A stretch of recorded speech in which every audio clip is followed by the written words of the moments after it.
ఈరోజు మీ అందరికీ చెప్తున్నాను, దేవుడు నిన్ను అనవసరంగా చేయలేదు, ఒక ప్రణాళిక ప్రకారమే చేశాడు అనేది మొదటి సత్యం అయితే, నీ జన్మ ఒక ప్రణాళికే. నీ జీవితంలో అనుమతించబడుతున్న ప్రతి పరిస్థితి ఆయన ప్రణాళికే. ఎంతో మంది పుట్టారు, చచ్చిపోయారు, నువ్వు ఇంకా చచ్చిపోలా. నువ్వు ఇంతకాలం బ్రతికున్నావు అంటే అది కూడా ప్లానే, ప్రణాళికే. గడిచిన 2 సంవత్సరాలు ఎంతో మంది పిట్టలు రాలిపోయినట్టు రాలిపోయారు, నువ్వు ఇంకా బతికా ఉన్నావు. ఎందుకో తెలుసా?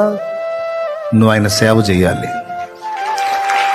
ఆయనను సేవించినట్లు ఆయన సంకల్పం ఏదో ఇంకా నీలో కంప్లీట్ కాలా.